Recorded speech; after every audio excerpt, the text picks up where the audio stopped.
Salve Maria Imaculada e viva Cristo Rei, meus caros amigos! Bem, ano que vem nós teremos eleições para presidente. E o Brasil já teve muitos líderes bons antes e depois de se tornar independente em 1822. Dom João VI, Dom Pedro I, Dom Pedro II, Afonso Pena, Getúlio Vargas, Juscelino Kubitschek. Foram todos líderes bastante importantes para a consolidação do Estado-nação brasileiro. Todos imperfeitos, é claro, mas todos com contribuições inestimáveis para o Brasil. Todavia, o Brasil também é campeão mundial em ter presidentes ruins, né? E nesse vídeo nós iremos analisar os 10 piores presidentes que o Brasil já teve. Lembrando que para me ajudar basta você dar like nesse vídeo, compartilhar ele, se inscrever no meu canal e ativar o sininho para receber as notificações. Agora vamos pro vídeo. Os presidentes que nós iremos analisar nesse vídeo são de 10 a 7 apenas ruins mesmo. Não foram bons, mas também não foram muito ruins, mas foram piores do que medianos. Enquanto isso, de 6 para cima, são os presidentes realmente muito ruins mesmo, que fizeram muito mal para o Brasil. Então vamos começar com um cara que é a definição mais pura de ruinzinho. Um cara que é ruim, mas nem tanto. Lula da Silva, o nosso atual presidente que está em 10º lugar. Seu governo foi marcado por escândalos de corrupção, como o Mensalão, por acordos com o Centrão, além dele ter continuado as políticas neoliberais de um cara que vai estar mais pra frente nessa lista. E ele também foi um governante bastante progressista e antitradicionalista, com ele indicando diversos ministros com viés progressista, né, que mais tarde iriam ser responsáveis pela legalização do casamento gay no Brasil.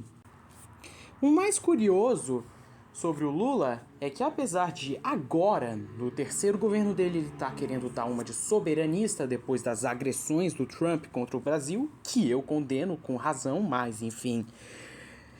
Ele, quando estava no seu primeiro governo, ele basicamente loteou refinarias de petróleo para a Shell e outras empresas americanas. Além, é claro, de ter sido o maior amiguinho do Biden quando o Biden era presidente. E o Lula não está numa posição mais alta nessa lista por uma razão muito simples. Ele fez 2 coisas importantes. Na verdade, 4 coisas importantes. Ele fez o Minha Casa Minha Vida, ele fez o Bolsa Família, ele fez o Pé de Meia e ele fez o início da transposição do Rio São Francisco. 3 dessas coisas são auxílios e programa de redistribuição de renda, que são importantes para o Brasil. E uma é uma obra pública de infraestrutura para levar água para os mais necessitados, além, é claro, de desenvolver a agricultura no Nordeste. Todavia, né, isso aí, desses bens que ele fez, simplesmente não são suficientes para redimir ele de seus erros. E por conta disso, né, ele está nessa lista. O próximo da lista é ele, o vampiro brasileiro Michel Temer, que está nessa lista pelos mesmos motivos do Lula estar nela, que são progressismo, neoliberalismo e corrupção. Progressismo porque ele criou leis para censurar quem discordasse do movimento LGTB, além, é claro, de ter feito péssimas indicações para o STF, como um certo Carequinha, por exemplo. Neoliberalismo porque ele extinguiu direitos que estavam na CLT desde a era de Vargas. Ele fez uma segunda reforma da Previdência e ele ainda por cima fez mais privatizações ainda, né, coisa que não acontecia desde a época do Lula. E o pior de tudo é que o Temer, ele não possui nenhuma qualidade redimível, ao contrário do Lula, né? O que faz dele alguém pior do que o Lula. E uma curiosidade sobre o Temer é que ele vem de uma família de árabes católicos, mas ele é maçom e apoia Israel. Ou seja, ele é um traidor do próprio povo. Agora, Fernando Henrique Cardoso, o homem que vendeu a nossa moeda para gringo. Em 8º lugar. Fernando Henrique Cardoso é o cara que basicamente lastreou a nossa moeda ao dólar, extinguindo qualquer soberania monetária do Brasil, né? E bem, ele foi além de ser o precursor de toda a liberalização que a sociedade brasileira está vendo no século XXI, dado que ele foi o primeiro líder a declarar apoio às uniões homoafetivas, e isso já nos anos 90, quando o Brasil ainda era mais de 80% católico e ainda era bastante conservador. Ele só não está numa posição mais alta dessa lista porque, apesar de ele ter feito isso de uma forma antiética, que foi vender a nossa moeda para gringo, ele ao menos pôs fim na hiperinflação que o Sarney e o Collor, que são outros presidentes muito ruins, deram início. E bem, ainda falando de questões econômicas, né, ou melhor dizendo, voltando a falar de questões econômicas do governo dele, ele emendou a Constituição para classificar empresas multinacionais estrangeiras que operam no Brasil como brasileiras, e ele também privatizou pra caramba, né? A preço de banana. Fez privatarias no sentido mais literal da palavra. Em resumo, foi um presidente bem ruinzinho. E já que nós estamos falando de líderes vende-pátrias, por que não falar do ditador vende-pátria, Humberto de Alencar Castelo Branco, e colocá-lo no item 7 dessa lista? Ele tem cheiro de americano, cara de americano e adivinha? É amiguinho de americano, né? Apesar de ser brasileiro. Ele traiu o João Goulart, né? Por pressão da CIA. Em seu governo, ele construiu infraestrutura e parques industriais para empresas americanas. E, para piorar, ele enviou soldados para a República Dominicana durante sua guerra civil para ajudar o lado pró-americano da Guerra Civil Dominicana. Ou seja, nós temos aqui uma grande cadelinha dos Estados Unidos, Humberto de Alencar Castelo Branco. Agora, falando de líderes realmente ruins, nós temos a nossa queridíssima presidenta Dilma Rousseff. Ela está aqui não somente por progressismo ou corrupção, não somente por ter efetivamente criado leis, né, para censurar quem discorde do progressismo e do politicamente correto, e por ter se envolvido no escândalo do Petrolão, mas também porque ela desencadeou uma crise econômica no Brasil, porque ela não soube lidar direito com essa crise e, para piorar, ela ainda por cima fez as chamadas pedaladas fiscais, que foi uma violação da lei orçamentária, o que resultou na derrubada dela. Mas o que você esperava de uma pessoa que não consegue gerenciar nem uma lojinha de R$1,99? Agora, falando de um homem que não era somente corno, mas também um traidor. Deodoro da Fonseca, nosso primeiro presidente. Ele inicialmente era um monarquista e somente concordou em dar um golpe de Estado para instaurar uma república no Brasil e também entrar em lojas maçônicas e se tornar o grão-mestre da Grande Oriente do Brasil por causa de uma rixa amorosa.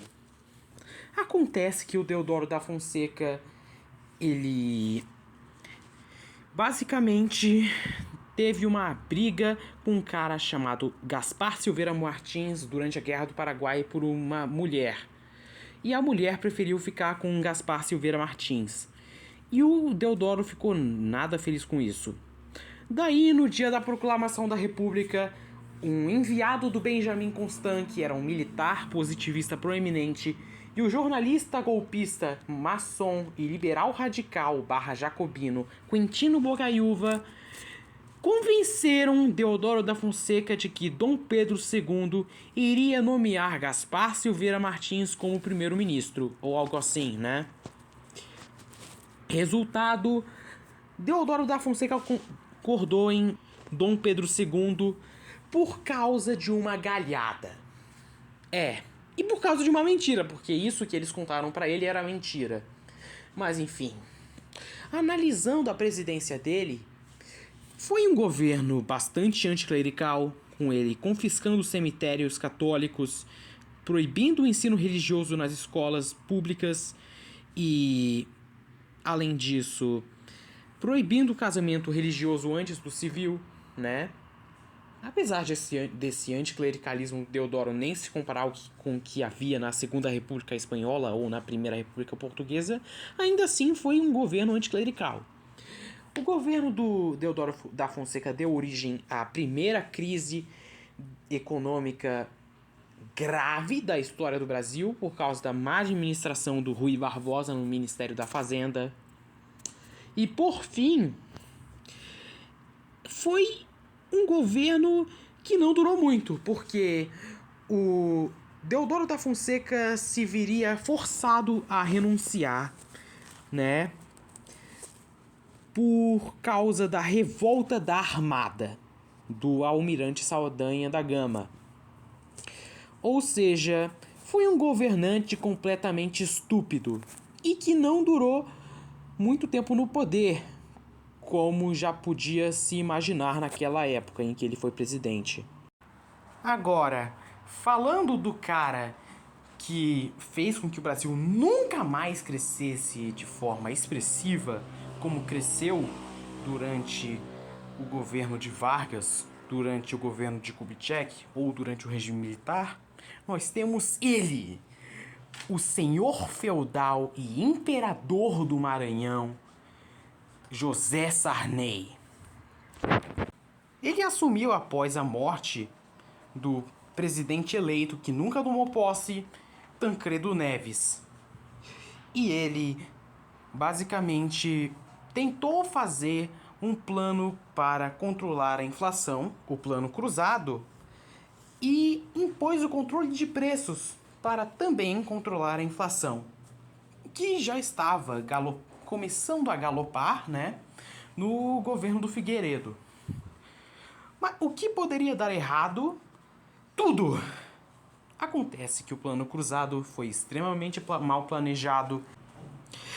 E esse negócio de controle de preços que o Sarney impôs simplesmente não funciona, né? Porque isso meio que faz com que os produtores aumentem os preços das coisas que estavam controladas artificialmente. O resultado, R$1 milhão, quer dizer, de cruzados, né, eram necessários para você comprar uma camisa. Enfim, o governo dele marcou os anos 80, que ficaram conhecidos por causa dele como a década perdida. Por fim, pode-se concluir que um dos motivos pelo qual o Brasil não é uma potência emergente mais como a China e a Índia são por causa do Sarney. Então, né, agradeça ao Sarney por ele ter jogado o futuro do nosso país por água abaixo. Uma curiosidade sobre o Sarney é que o Glauber Rocha foi contratado pelo Sarney, né, para fazer um documentário promocional para a campanha do Sarney para governador do Maranhão. Só que o Glauber Rocha odiava o Sarney. E o resultado foi um documentário que mostrava o discurso do Sarney sobre como o Maranhão supostamente estava melhorando. E no fundo era mostrado a situação precária dos maranhenses. E já que nós estamos falando sobre líderes cujas consequências negativas de seus governos afetam até hoje os brasileiros, por que não falar sobre o Marechal Hermes da Fonseca, também conhecido como o homem da completa nulidade mental? Ele basicamente foi o presidente mais despreparado da República Velha. Ele era um militar, não era um intelectual, não tinha nenhuma experiência com a administração pública. E mesmo assim, ele derrotou o Rui Barbosa numa eleição e se tornou presidente, né? Com fraude eleitoral, é óbvio, que era algo que mais tinha na República Velha. Ele não tinha nenhum projeto de governo a não ser ficar lustrando os sapatos do senador Pinheiro Machado. E bem, o que ele fez? Basicamente foi centralizar o poder nas mãos do governo central e bombardear as capitais de todos os estados que apoiaram Rui Barbosa. E sim, você não ouviu errado. Ele bombardeou todas as capitais que apoiaram o rival dele. Olha que imprudente. E o pior de tudo é que as consequências do hermismo nos afetam até hoje. Então, sempre que você ver alguma coisa que remeta ao centralismo brasileiro, ou como eu gosto de chamar, federalismo às avessas, agradeça ao Marechal Hermes da Fonseca. Agora, falando de um cara que foi o segundo presidente mais desastroso da história do Brasil, nós temos Jânio Quadros. O homem que pegou o Brasil endividado e com uma inflação de 25% e que transformou dívida e inflação em crise econômica. Apesar de ter prometido ser anticomunista em seu governo, quando ele ainda era candidato à presidência, Jânio Quadros seria o cara que deu medalhinha pro terrorista comunista Che Guevara. Para piorar a situação, ele colocou o Brasil em uma treta diplomática com a França de Charles de Gaulle, apesar de se autoproclamar conservador, assim como de Gaulle de fato era. Jânio ainda seria um precursor do Fernando Haddad, pois ele seria o cara que congelaria os salários e colocaria 30% de impostos sobre produtos nacionais e estrangeiros, o que alarmou ainda mais a crise econômica no Brasil. Por fim, ele renuncia no dia 25 de agosto. E quem assume é seu vice, o getulista e nacionalista do movimento não alinhado, João Goulart, que é derrubado por um golpe de Estado. Mas calma que fica ainda pior. Porque se Jânio Quadros não tivesse renunciado, a gente não teria o regime militar, a gente não teria as crises, né, dos anos 80, a gente não teria o FHC como consequência, a gente não teria o Lula, a gente não teria a Dilma e a gente não teria o Bolsonaro. Ou seja, parabéns, Jânio Quadros, por arruinar a política brasileira. E o Jânio Quadros só não está no primeiro lugar dessa lista porque ele fez algumas leis conservadoras interessantes, como proibir a briga de galos, proibir biquínis e proibir jogos de azar. E eu acho legal essa ideia dele de proibir jogos de azar, e eu acho que roupas indecentes não têm que ser permitidas em público mesmo. Então, ele não foi o pior. E agora nós temos, de fato, o pior presidente do Brasil, Fernando Collor de Mello, o caçador de marajás que era um marajá. Em seu governo, ele piorou ainda mais através do Cruzado Novo, ou Cruzeiro Novo, eu não me lembro o nome da moeda, a crise econômica criada pelo Sarney.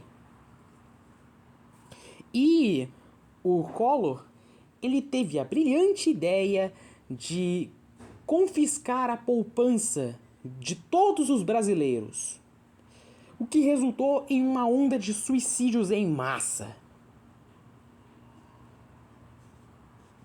Fernando Collor, ainda por cima, é responsável por levar à presidência Fernando Henrique Cardoso, porque Fernando Henrique Cardoso só se tornou ministro da Fazenda e depois presidente porque o Collor ele foi presidente antes dele e o FHC tinha que arranjar, né, uma forma de conter a crise que o Collor tinha criado. E a maneira que ele encontrou foi vender a nossa moeda para gringo. O governo de Collor foi ainda extremamente corrupto. Já ouviu falar de PC Farias? E uma coisa engraçada sobre o senhor feudal de Alagoas, Fernando Collor, é que fizeram um jogo do Collor para exaltar o que Fernando Collor de Mello tinha de roxo. Mas e aí, você concorda com essa lista ou você acha que faltou mais alguém? Deixa aí nos comentários. Mas é isso. Falou, gente.